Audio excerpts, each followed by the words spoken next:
자, 준비되셨습니까? 네. 시작. 우리가 아직 죄인 되었을 때 그리스도께서 우리를 위하여 죽으심으로 하나님께서 우리에 대한 자기의 사랑을 확증하셨다. 아멘. 예, 이 말씀이 우리 십자가에도 처음 시작하면서 제가 드리는 본문 말씀입니다. 근데 다 좋은데 여기서 그 한 가지만 저희들이 고치고 시작하겠는데요.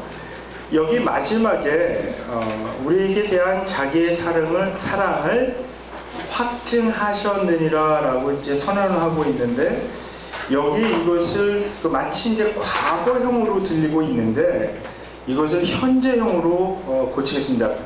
그래서 우리가 아직 죄인 되었을 때 그리스도께서 우리를 위하여 죽으심으로 하나님께서 우리에게 대한 자기의 사랑을 확증하고 있습니다. 그러니까 현재형으로 이해하시면 되겠습니다. 그 의미에 대해서는 잠시 후 말씀드리겠습니다. 그리스도께서 십자가에서 죽으신 것은 자기의 죄 때문이 아닌 우리의 죄 때문입니다. 그런데 우리가 잘 생각해 보아야 하는 것은 이 죄가 무엇이냐는 것입니다. 우리가 잘못 생각하면 이 죄를 우리가 도덕적으로 좀 잘못한 것, 즉 거짓말을 했다든지 뭐를 훔쳤다든지 하는 정도로 여기가 쉽습니다. 그런데 그것은 세상적인 죄의 개념입니다. 성경에서 말하는 죄는 그런 것이 아닙니다. 성경에서 말하는 죄는 우리의 행위보다는 근본적으로 우리 존재와 관계가 있는 것인데요. 특별히 하나님과 관계된 우리의 존재와 관계가 있습니다. 원래 우리는 하나님과 동행하고 교제 나누도록 창조되어서 우리가 사는 동안 하나님과 피조물로서, 그러니까 창조주를 섬기는 피조물로서 살아가도록 되어 있었는데, 창세기 3장 아까도 얘기했지만은 창세기 3장에 보면 우리가 그 관계를 끊고 다른 주인에게로 간 것, 그것이 바로 죄의 본질입니다. 그러니까 이 죄는 인간적인 것이 아니고, 그러니까 영어로 표현하면 anthropological한 것이 아니고 하나님에 관계된 theological한 것입니다. 그렇기 때문에 우리가 어떤 그 행위로 구원을 받겠다, 그러니까 우리 인격을 수련하고 선행을 하고 도덕적으로 완벽해지고 윤리적으로 아주 훌륭해져서 우리가 구원을 받겠다라고 하는 것은 간단히 말하면 번지수가 틀린 거죠. 왜냐하면 문제는 우리와 하나님과의 수직적인 관계에 있는 건데, 우리는 이것을 수평적으로 자꾸 풀려고 하면 잘못 풀리는 거죠. 아무리 이것을 잘해봐야 다른 사람들과의 관계에 있어서 뭐 다른 사람들에게 잘못한 것, 뭐 살인하고 거짓말하고 훔치고 하는 이런 세상에서 잘못한 것, 이런 것을 없애려고 예수님께서 십자가에 못 박혀 죽으신 것이 아니고 수직적인, 그러니까 우리와 하나님과의 끊어진 관계를 회복시키려고 십자가에 달려서 돌아가셨는데, 오직 그 길만이 우리를 하나님과의 관계를 이제 우리로 하여금 회복하게 해서, 그래서 이 죄 문제를 해결할 수 있는 건데, 우리는 자꾸 이제 다른 방법으로 이것을 풀려고 하는 거죠. 그래서 로마서에 보면 특별히 사도 바울이 이 죄의 문제에 있어서 두 가지 표현을 합니다. 한 가지 표현은 여기 지금 5장 8절에서 말씀하고 있는 것처럼 우리가 죄인 되었을 때, 또는 3장 23절에 보면 모든 사람이 죄를 범하였음에, 이런 표현을 할 때 사용하는 단어는 하마티아입니다.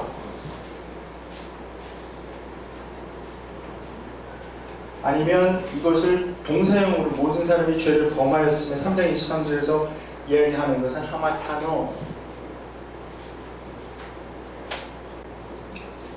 이런 표현을 하게 되면 이것이 보통 이제 우리말 성경에는 그냥 죄라고 번역이 되어 있고요. 아니면 죄를 범한다 이렇게 되어 있는데, 이런 표현이 나오게 되면 이것은 철저하게 하나님과의 관계를 이야기하는 겁니다.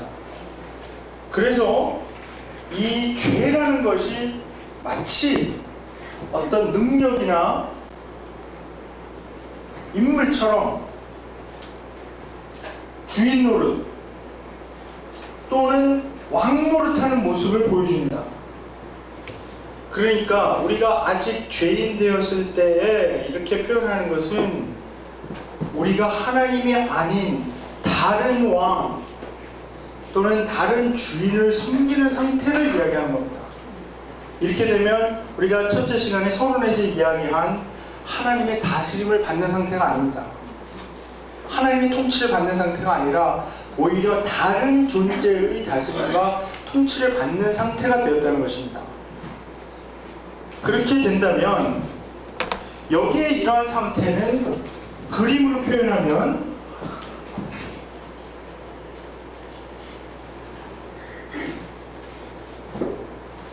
우리가 이 죄가 다스리고 있는 그 울타리 안으로 들어가 있는 그런 상태를 보여줍니다.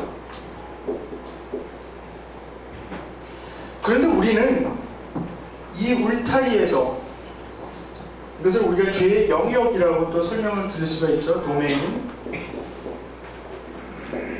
이 영역에서 우리 힘으로 빠져나올 그 능력이 없습니다. 왜냐하면 여기서 빠져나오려면 이 죄가 요구하는 값이 있는데, 그 값은 사실 원래 하나님께서 정해놓으신 것이죠.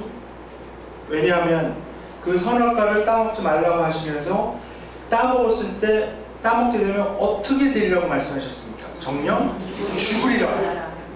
그러니까 사망이죠. 죽음. 그러니까 이 죽음이라는 값을 치르고서야 이 울타리에서 벗어날 수가 있는데, 그 어떤 사람도 다 이 죄, 그러니까 모든 사람이 죄를 범하였으면 하나님의 영광에 이르지 못하였으니까 이 죄를 범하지 않은 사람은 없는 겁니다. 그러면 자기가 아무리 죽더라도 그것은 자기 죄값을 치르는 것이지 다른 사람을 위해서 치료해 주지는 못합니다. 그래서 예수님께서 우리가 아직 죄인 되었을 때 우리를 위하여 죽으심으로 우리에게 대한 하나님의 사랑을 확증하고 있습니다. 그렇게 말씀하고 있는 거고요. 사도 바울이 또한 그 로마서나 갈라디아서나 빌립보서나 여러 군데에서 사용하는 다른 하나의 그 표현은 뭐냐면 파랍토마라는 것입니다. 이 파랍토마라고 하는 것은 보통 저희 말로는 범죄 이렇게 번역이 됩니다. 이 파랍토마는 율법을 어기는 것입니다. 그러니까 10계명으로 이제 대표가 될 수 있는데요. 10계명의 첫 전반부, 이것은 하나님의 관계에 집중하고 있는데 그 제5계명부터 시작해서 제6계명부터 시작해서 10계명까지 이르는 살인하지 말라, 간음하지 말라, 도적질하지 말라, 탐하지 말라 하는 이런 여러 가지 말씀들은 이런 범죄에 대해서 말씀하고 있는 겁니다. 그래서 이 파랍토마, 이것을 어기는 것은 이것이 이제 아주 문자적인 의미는 뭐냐면 울타리를 넘는 건데요. 그러니까 하나님이 여기는 넘어가지 마라 한 그 울타리를 그냥 타고 넘어가는 겁니다. 그래서 이제 어떤 영어 성경에서는 이것을 어떻게 표현하고 있냐면 trespass 이렇게 표현하고 있습니다. 이 trespass 하는 것은 울타리 넘어서 가는 거죠. 남의 집에 미국에 가면 이렇게 어떤 집 같은 데 보면요, 거기 이렇게 팻말을 적어놨어요. No trespass. 들어오지 말고 거기. 그러니까 거기 넘어가면 안 되는 거죠. 그러니까 이 파랍토마는 범죄한다는 것은 뭐냐면 그런 것을 의미하는 겁니다. 살인하지 말고, 거짓말하지 말고, 도적질하지 말고 하는 이런 것. 사람들이 이 범죄를 저지르는 이유는 이미 죄인이 되었기 때문입니다. 그러니까 이것들을 저질러서 죄인이 된 것이 아니고, 성경에서 이야기하는 것은 사람들이 워낙에 하나님과의 수직적인 관계가 망가져 있기 때문에 다른 사람들과의 수평적인 관계도 같이 망가지게 됐다는 거죠. 그러니까 우리는 자꾸 어떻게 생각하냐면, 우리가 뭐를 잘못해서, 도덕적으로 잘못하고 윤리적으로 잘못해서 우리가 죄인이 되었다, 그래서 그것을 위해서 예수님께서 우리를 위해서 돌아가셨다, 이렇게 생각하는데 그것은 잘못된 것입니다. 예수님께서 돌아가시면서 해결한 문제는 바로 이 죄의 문제입니다. 주인이 잘못된 것, 주인을 바꿔치기 한 것, 그것을 해결하시기 위해서 예수님께서는 십자가에서 자기 목숨을 희생하신 것이고요. 그래서 그것을 해결해야 우리가 하나님과의 관계가 올바르게 될 수 있습니다.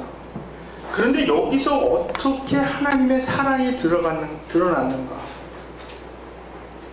사실 하나님께서는 이렇게 안 하셔도 됐었습니다.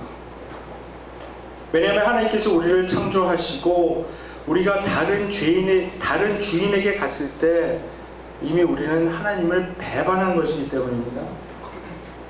그리고 우리는 다른 인간들은, 그러니까 다른 주인에게 가면서 그냥 중립적인 상태가 아닌 다른 주인을 자기의 왕으로, 그러니까 다른 주인의 다스림 안으로 들어가게 된 것이기 때문에 하나님께서는 우리를 대신해서 우리를 위해서 죽어서 우리를 구출해낼 그런 어떤 의무도 없으셨던 것이고, 그러나 그렇게 하나님께서 해주신 것은 바로 사랑 때문이었습니다.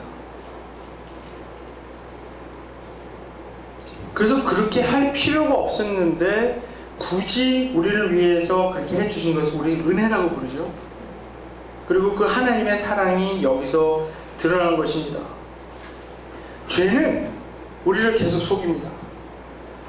자기한테 오면 마음대로 살게 해주고, 또 네 마음대로, 그러니까 이 죄가 속이는 것은 창세기 3장에 분명히 나와 있죠. 그 하와한테 얘기하는 것이 무엇입니까? 내가 저 열매를 따먹는 순간 내 눈이 밝아서 어떻게 된다고요? 하나님과 같이 될 것이다. 그게 유혹이죠. 자, 그 하나님과 같이 될 것이라는 그 의미는 무엇입니까? 자기 삶에 자기가 주인이 되는 거예요. 내 마음대로.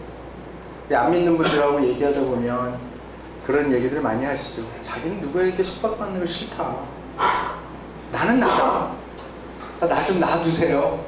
이런 얘기를 많이 하지 않습니까? 그냥 내가 마음대로 살게, 자유롭게 살게 놔두세요. 내가 뭐 하나님 믿어서 거기에 속박되고 교회에 속박되고 이런 거 나 싫으니까 자꾸 내 자유를 제한하지 말고 나를 좀 놔두세요, 그렇게 얘기하지만 현실은 어떻습니까?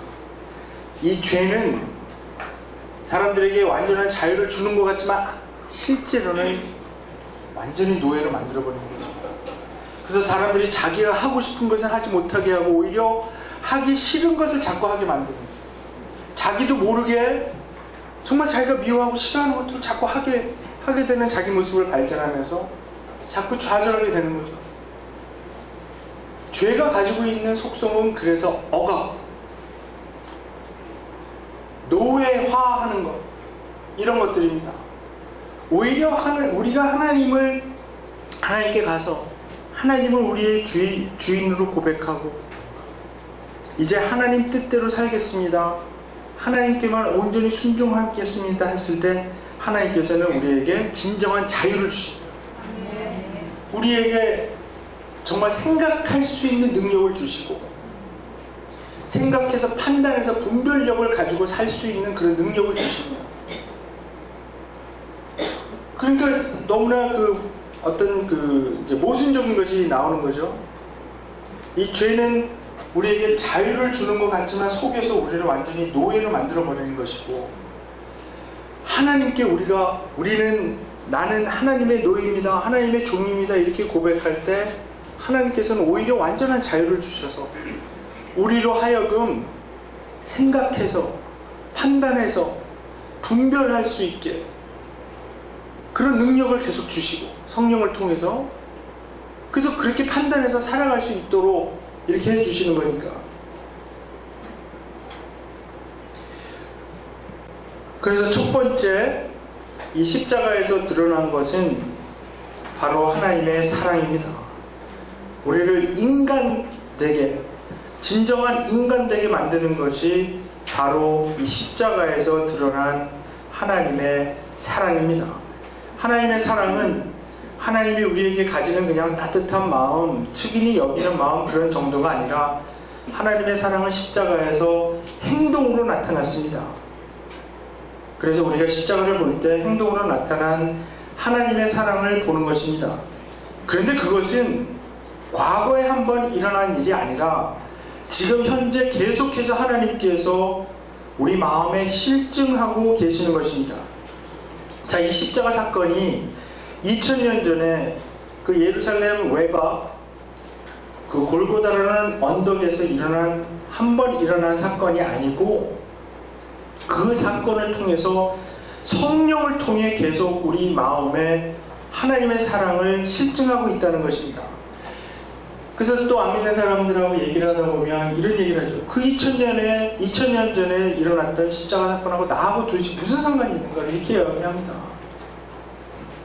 그것을 설명하기가 하나님 안 믿는 사람이 굉장히 힘든 거죠. 그러나 여기서 사도 바울이 왜 5장 8절에서 하나님께서 우리에게 대한 사랑을 확증하고 있습니다 라는 현재형으로 썼는가? 그 이유는 5장 5절에 나오는데요. 5장 5절에 사도 바울이 무엇을 말씀하고 있냐면 하나님께서 우리에게 주신 성령을 통하여 그의 사랑을 우리 마음속에 부어주셨기 때문입니다. 이렇게 말씀하고 있습니다. 그러니까 성령께서 우리 마음에 쏟아 부어주시는 그 은혜가 아니고서는 성령을 통하지 않고서는 이 사랑을 현재적인 하나님의 사랑으로 깨닫는 것은 사실 인간적으로는 불가능합니다. 십자가에 드러난 하나님의 사랑이 우리 마음속에 정말 하나님께서 나를 사랑하시는구나 그 느껴지는 순간은 우리 인간적인 논리로 인간적인 이해력으로 우리가 이해되는 것이 아니라 그때 정말 성령께서 역사하시는 것입니다. 그것을 어떻게 참 설명할 수가 없죠? 도대체 2000년 전에 그 오래전에 일어난 그 십자가 사건이 거기서 예수님이 십자가에 못 박혀 죽으신 것이 왜 하나님의 나를 향한 하나님의 사랑이 되는 것인가? 그래서 안 믿는 사람들에게 아무리 설명하고 논리적으로 얘기하려고 그래도 어느 순간까지 뒷 배경 같은 것은 다 설명을 드릴 수 있죠. 그러나 마지막 순간에 그것이 깨달아지는 것은 인간이 하는 일이 아닙니다. 성령께서 그 사랑을 부어주셨기 때문에 그 순간에 부어주셨기 때문에 실증되고 확증되고 있습니다. 그것을 말씀하고 있는 거고요. 자, 두 번째, 그리스도의 이 십자가에 드러난 것은 하나님의 정의입니다. 하나님의 justice. 왜냐하면 하나님의 사랑만이 이 십자가에서 드러난 것이 아니라 그 하나님의 사랑이 드러난 방법을 묵상해 보면 하나님의 정의 또한 드러난 것, 하나님의 의, 그것이 드러난 것입니다. 자, 이렇게 생각해 볼 수 있습니다. 왜 하나님의 사랑이 그 끔찍한 십자가에서 꼭 나타나야 하는가? 하나님이 우리를 사랑하신다면 그냥 우리를 이 죄의 속박에서 그냥 건져주시면 되는 것 아닌가? 이렇게 생각해 볼 수가 있습니다. 그러나 그렇게 되면 하나님의 사랑은 드러날지 모르지만 심각한 문제가 하나님의 정의에 손상이 간다는 것입니다. 우리 로마서 3장 25절부터 26절까지 한번 같이 찾아보겠습니다. 로마서 3장 25절부터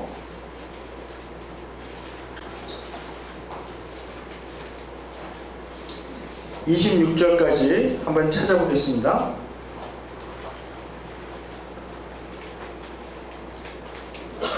제가 읽겠습니다.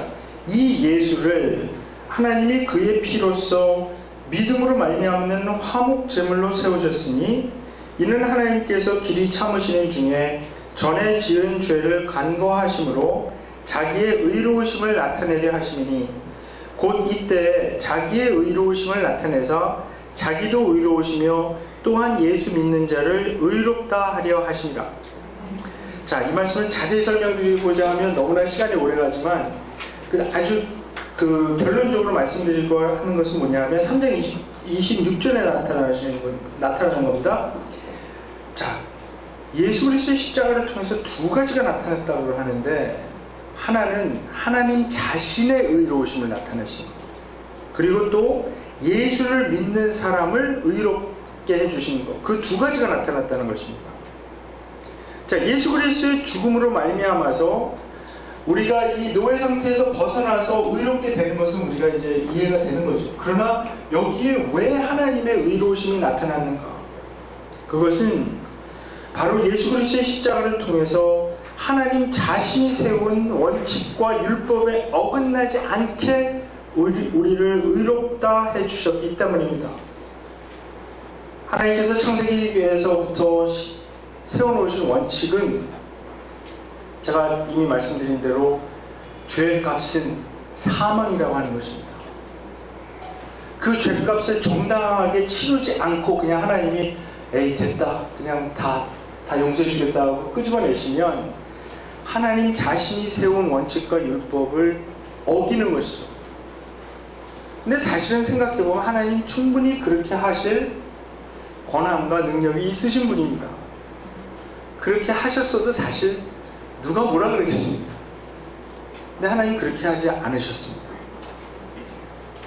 그래서 사도 바울이 이제 로마서 7장 12절에 분명히 선언하는 것이 있습니다.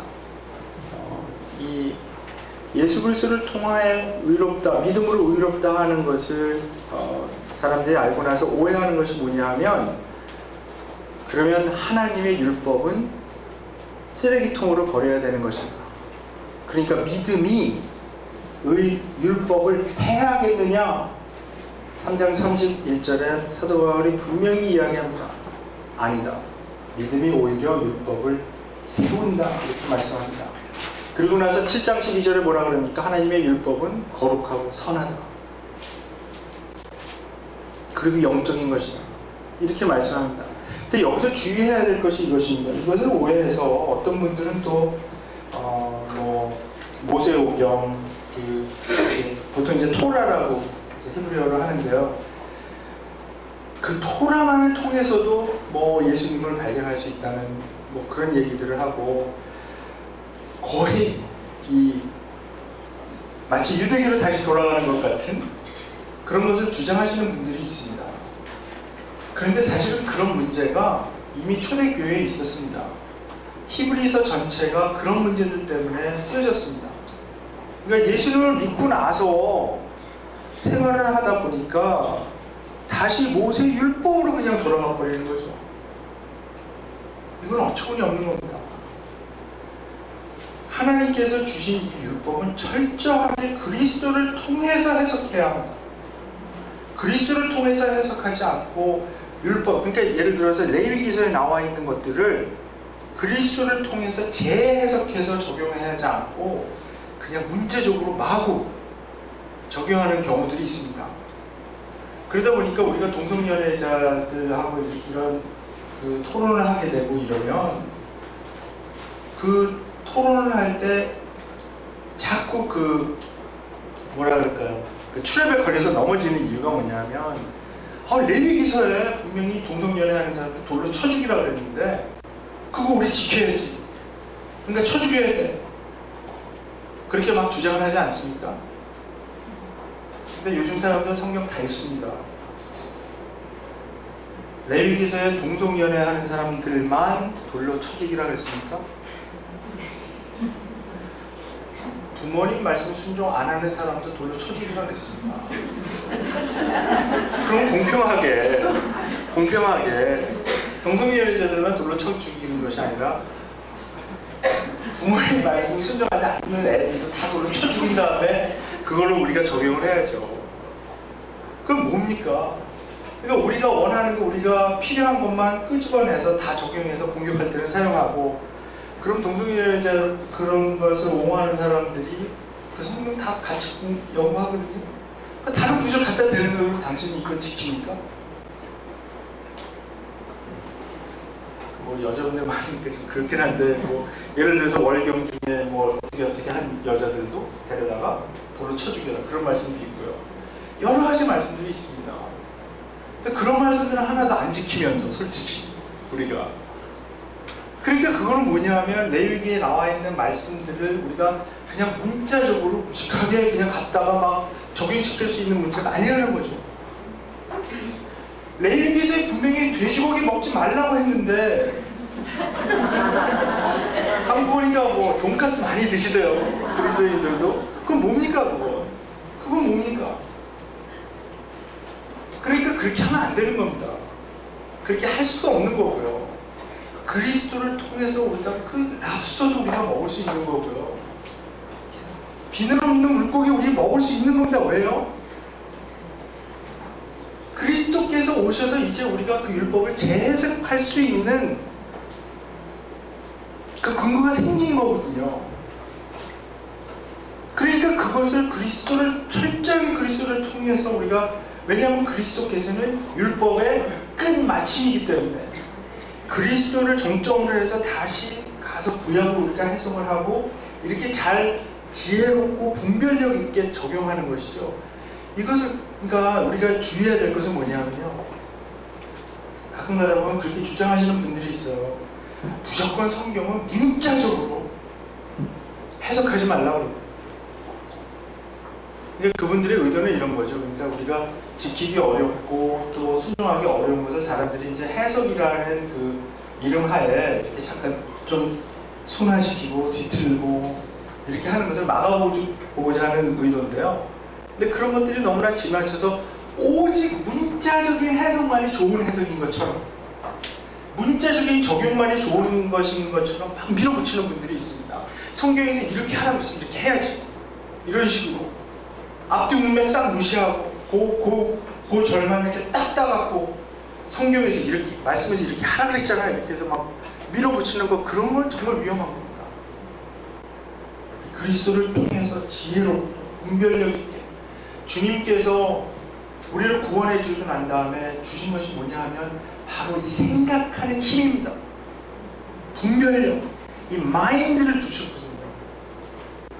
그래서 사도 바울이 로마서 12장 2절에 뭐라 그럽니까? 마음을 새롭게 하여 변화를 받아서 그 다음에 뭐를 알으려고 그랬습니까? 선하신 하나님의 완전하신 그 뜻을 분별하도록 하라. 그러니까 변화받은 사람들이 나타내는 그 가장 중요한 특징이 뭡니까? 분별력이 있다는 거죠. 그래서 제가 어떤 이런 강의나 집회 갔을 때 참 불편한 것이 뭐냐 하면 너무 아멘을 남발할 때 불편합니다. 아멘을 잘 쓰셔야 돼요. 아무 거에나 다 아멘 하지 마시고요. 우리 사도행전 17장에 베레아 사람들이 했던 것처럼 정말 말씀이 그런가 하여 말씀을 찾아서 보고 밤낮으로 묵상하면서 이것이 정말 이 사람들이 제가 이 강의하는 것도 마찬가지입니다. 그냥 다 받아들이지 마시고요. 이게 제가 말씀드리면 정말 말씀 앞뒤 가면서 분별하고 묵상하고 정말 그 영을 시험하라 그랬잖아요. 그러니까 잘 보셔야 돼요. 그래서 우리 그 성도들 가운데 보면 너무나 가르침을 잘 받아들이셔서 그냥 모든 걸 다 은혜로 이렇게 하다 보니까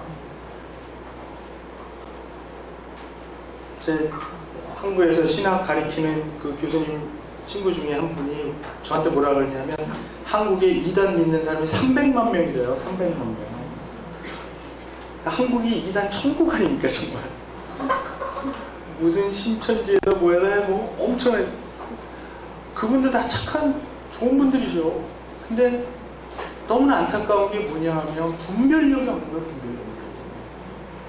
말씀을 그냥 너무 얕게 이해하고 깊이 들어가지 못하고 그러다 보니까 그냥 분별력이 없어서 누가 조금 좀 이렇게 되는 것 같으면 거기 홀리고 따라가고 하는 이런 일들이 자꾸 일어나니까요.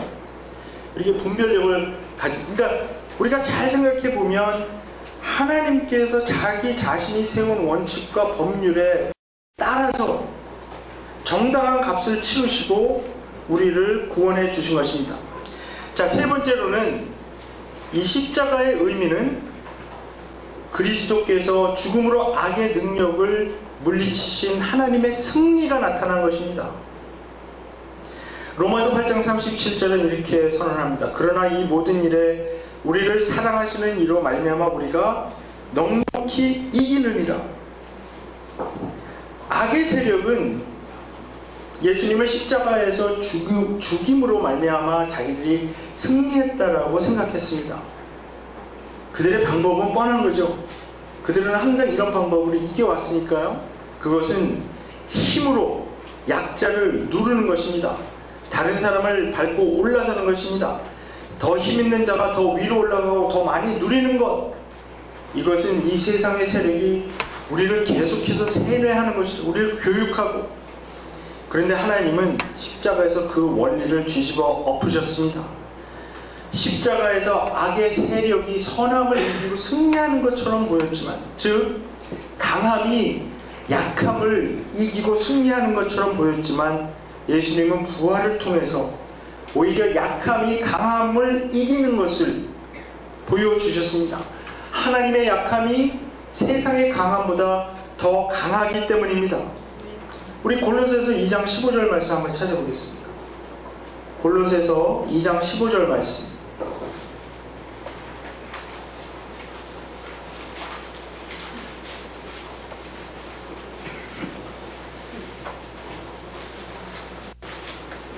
골로새서 2장 15절 말씀 이렇게 말씀합니다. 정사와 권세를 벗어버려 밝히 드러내시고 십자가로 승리하셨느니라.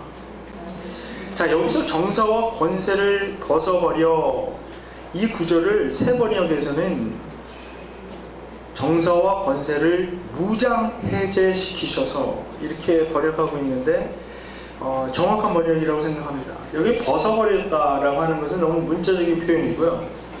이 정사와 권세, 이것은 악의 세력입니다. 이 정사와 권세는 공중의 악한 영입니다. 이 악의 세력은 이 앞에, 그러니까 자기들이 눈에 보이는 이 정치 권력자들이나 이런 사람들을 앞세워서 자기들의 힘을 계속 사용하려고 그러죠.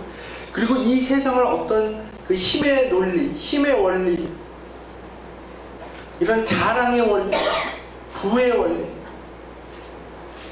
우리가 이런 것들을 가인의 문화라고도 표현할 수가 있습니다. 그 가인과 아벨에서 그 가인의 문화죠. 그러니까 힘으로 이기는 거, 더 많이 가지는 자가 더 높이 올라서는 거, 그러니까 갑이 되는 거죠. 을이 되지 말고 갑질을 할 수 있는, 뭐 한국에서는 갑질도 모자라 슈퍼 갑질도 한다 그러고, 여기 아마 이제 여기 강남이니까 여기에 슈퍼 갑질 하시는 분들 많이 있겠죠. 우리 중에는 없기를 바랍니다. 그런 갑질을, 그러니까 뒤처지면, 을되면 갑질할 수 없으니까 갑이 돼야 된다. 그것도 그냥 슈퍼 갑이 돼야 된다. 그러니까 우리 애들 교육할 때도 그렇게 하는 거잖아요. 그래서 남들보다 더 앞서 나가서 배우는 것도 미리 배우고 막 그런다면서요. 그래서 뭐 선행학습을 하고 미리 해서 좋은 대학 가고 자꾸 앞서 나가서 그것을 위해서 다 투자하고 그렇게 나가는 건 아닙니까? 세상 원리대로 사는 겁니다. 그러나 예수 그리스도께서는 십자가에서 그런 원리가 틀리다는 것을 가르쳐 주셨습니다. 보여주셨습니다. 악의 세력은 잠시 이기는 것처럼 보였지만 결코 최후의 승리는 가지지 못합니다. 왜냐하면 예수님께서 부활하셨기 때문입니다.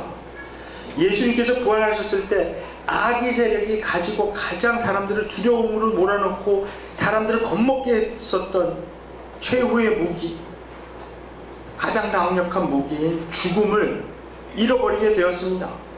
그것을 예수님께서는 십자가에서 무장 해제시키신 것이죠. 악의 세력은 더 이상 십자가를 따르는 사람들의 적수가 되지 못하는데, 그런데 이 세상에서는 사실 아직까지도 겉으로 보이기에는 십자가를 지고 십자가의 원리대로 따라가는 사람들이 지는 것 같이 보입니다. 갑이 되지 못하고 자꾸 을이 되는 현상이 나타납니다. 그러나 우리가 예수 그리스도의 죽음과 부활을 믿는다면 최후의 승리가 십자가에 있다는 것을 또한 우리가 믿어야 합니다. 그래서 이 하나님의 승리가 드러났는데요. 그래서 사도 바울은 로마서 12장 21절에 이렇게 말씀합니다. 악에게 지지 말고 선으로 악을 이기라. 어떻게 선으로 악을 이길까요? 선으로 악을 이기려면 우리가 당해야 합니다. 바보같이. 예수님께서 그냥 묵묵히 십자가로 가셔서 그 온갖 모욕과 굴욕을 참으시고 그냥 묵묵히 당하셨던 것처럼 사실 당해야 되는데, 우리 그리스도인들이 당하기 싫죠, 사실. 예수님은 순종과 사랑, 온유, 겸손으로 불순종, 미움과 교만을 이기셨습니다. 악의 악순환이라는 말이 있죠. 악은 악으로 갚을 때 그 세력이 더 커집니다. 옛날에 제가 어렸을 때 보았던 어떤 만화 영화에, 지금 제목도 생각이 안 나는데, 어떤 괴물이 나타났냐면 이 괴물한테는 막 대포를 쏘고 총을 쏘고 미사일을 쏘고 하면 이 괴물이 더 커져요. 그 무기를 자기가 맞고 그러면 그 에너지가 죽는 게 아니라 더 커지는 거예요. 나중에 제가 성경 공부하면서 그때 그게 진리였구나. 그러니까 악은 어떤 악을 저질렀습니다. 네, 지난주에 정말 가슴 아픈 일이 있었죠. 그 사우스캐롤라이나에서 이 정말 백인 청년 인종차별주의자가 흑인교회에 들어가서 총 쏴서 9명 죽였잖아요. 근데 그 백인 청년이 나중에 참 어처구니 없는 말을 하는 걸 제가 봤는데요. 쏴서 죽이려고 들어갔는데 이 백인 형제자매들이 너무너무 자기한테 친절하고 너무 잘해줘서 잠시 마음이 흔들렸다, 그런 얘기를 하잖아요. 그런데도 쏴서 죽이지 않았습니까? 근데 죽였을 때 그러면 흑인들이 이 백인 나쁜 놈들을 해서 만약에 보복을 하게 되면 악이 이기는 거죠. 악이 더 커지는 거죠. 그러나 그 교회 교인들 그 말씀하시는 거 보셨습니까? 용서한다. 내가 살아가는 동안에 내 온몸의 세포가 정말 계속 아플 거지만 그래도 막 눈물 흘리면서 얘기하잖아요. 그러나 나는 예수님의 사랑으로 당신을 용서한다. 당신 난 미워하지 않는다. 정말 그랬을 때 저는 십자가의 승리를 거기서 느꼈습니다. 사실 미국에서 이러한 어처구니 없는 총기 사건이 가끔 일어나거든요. 정말 총에 맞아 죽는 사람은 미국에 너무나 많습니다. 미국 기독교 국가 아닙니다. 환상에서 깨. 제가 35년째 살고 있지만, 물론 신실한 그리스도인들이 있지만요, 미국이 뭐 기독교 국가다 그렇게 생각하시면 안 되고요. 그러나 거기 정말 신실한 분들이 이런 일을 당할 때 한 10여 년 전에도 그런 일이 있었죠. 그 펜실베니아에서 정말 그때도 너무 어처구니 없는 그런 사건이었죠. 아미시들이 사는 동네에 들어가서 이 사람이 정말 정신 나간 거죠. 그 유치원 애들 그 반에 들어가서 그 유치원서부터 해서 그 초등학교 아이들 이렇게 일렬로 세워놓고 총을 쏴서 죽였잖아요. 그래서 그때도 막 난리가 났었는데, 그때 그 아미시 동네에 사는 사람들이 가장 처음으로 그 사건이 일어나자마자 가장 처음으로 보인 그 반응이 무엇인지 아십니까? 그 마을에 지도자 되는 분이 처음으로 나와서 인터뷰하면서 뭐라 그러냐면, 우리는 그 사람 용서한다. 우리는 그 사람 용서한다. 우리가 이때까지 확신하고 배운 것이 바로 이런 사람 용서하는 것입니다. 그리고 그 사람의 부인이 있어요. 이 부인을 철저하게 보호하는 거죠. 이 사람이 얼마나 죄책감에서 자기 때문에 이렇게 됐다라고 생각할 텐데 이 부인을 그 젊은 와이프를 철저하게 보호하는 거죠. 우리가 이분 감싸 안는다. 그러니까 더 이상 자꾸 와서 이렇게 취재하고 이러면서 우리 괴롭히지, 특히 이분 놔둬라. 그러면서 그 사건 때도 정말 이제 ABC 방송이나 CBS 방송이 안 믿는 사람들이, 이 기자들이 나중에 나와서 이렇게 토론하는 게 한 번 있었고, 이 사람들 그 얘기를 계속 도저히 자기네들이 이해할 수가 없어. 그 사건이 일어났을 때 사실 보통 인간이라면 정말 막 분노에 차서 막 그런 심한 말을 할 텐데, 그러지 않고 처음에 그거 반응이 그렇다는 것은 뭐냐면 그동안에 이분들이 계속해서 그렇게 훈련을 해왔다는 거예요. 그래서 나중에 이제 그것을 연구한 그 교수 2명이 아미시 그레이스, 그러니까 그 아미시 은혜라는 책을 썼는데요. 거기 보면 거기서 뭐라 그러냐면 이분들의 그런 전통이 400년 된 전통이라는 거예요. 용서하는 전통, 그 사랑으로 그냥 용납하고 받아들이는 거, 그거를 이들의 DNA 속에 그게 있다, 그런 말씀을 했거든요. 근데 이번에 지난주에 일어났던 사건, 그 전개되는 것을 보면서도 사실 작년서부터 미국에 이런 어처구니 없는 인종차별적인 이런 사건들이 계속 일어났거든요. 백인 경찰이 흑인 쏴서 죽이고, 뭐 어떤 사람은 계속 카운트를 하는 거예요. 이번 주에 처음으로 백인 경찰이 흑인 안 쏴서 죽인 주다, 뭐 이런 얘기도 하고요. 계속 그런 일이 있었는데 너무나 정말 어처구니 없고 가슴 아픈, 악의 세력이 마치 승리하는 것 같은 그런 인종차별의 증오가 승리하는 것처럼 보였지만, 제가 볼 때는 십자가가 승리한 것입니다. 흑인들이 만약에 그것을 보복하겠다고 나서면 악이 승리하는 거죠. 악의 순환, 이 악순환은 사랑으로 끊지 않으면 계속 더 커집니다. 마찬가지로 예수 그리스도께서 십자가에서 그 고리를 끄는 거죠. 복수하지 않으시고 묵묵히 참음으로 인해서 사랑이 악을 미움을 이긴 거고요. 선함이 악을 이긴 것입니다. 결론을 짓겠습니다. 우리가 십자가를 생각할 때 하나님의 사랑이 나타납니다. 그래서 우리가 서로 미워할 수 없습니다. 이 험한 세상 살아가며 우리가 억울한 마음, 복수의 마음 갖기 쉽습니다. 그러나 십자가의 사랑이 우리를 강권합니다. 미워할 수 없습니다. 두 번째, 십자가를 생각할 때 우리가 불의와 타협할 수 없습니다. 왜냐하면 하나님의 정의가 드러난 십자가를 바라보며 이 세상에서 벌어지고 있는 모든 불의와 억압과 불평등과 우리가 싸우게 됩니다. 억울함을 당하는 사람들의 편에 서게 됩니다. 세월호 같은 곳에서 정말 어린 자녀들을 잃은 부모들 편에 설 수밖에 없습니다. 그리스도인들이라면 이제 피곤하다, 좀 그거 좀 쳐라, 이런 말 할 수 없습니다. 그런데 한국에 와보니까 그런 말 마구 하는 사람들이 있대요. 하나도 설명이 된 것도 없고 하나도 뭐가 해결된 것도 없는데 먹고 살기 바빠 죽겠는데 그 데모 좀 그만하고 거기 가서 그러지 말라 하고, 이런 무지막지한 그런 말 하는 사람들이 정말 이런 무시무시한 사회에 살고 계시는 겁니다. 지금 십자가를 바라볼 때 이런 말도 안 되는 불의, 억압, 불평등, 이런 거, 이것과 싸워야 합니다. 세 번째, 십자가를 생각하며 우리가 패배감에 젖어 있을 수 없습니다.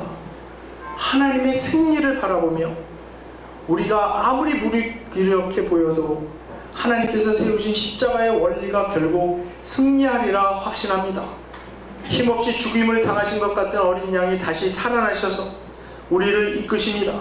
이 세상의 권력이, 이 세상의 성공의 논리가 십자가의 원리를 비웃겠지만 우리는 용기를 잃지 않습니다.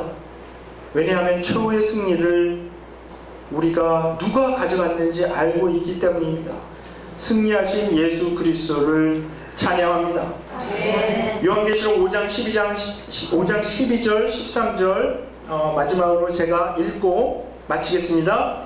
큰 음성으로 가로되 죽임을 당하신 어린 양이 능력과 부와 지혜와 힘과 존귀와 영광과 찬송을 받으시기에 합당하도다 하더라.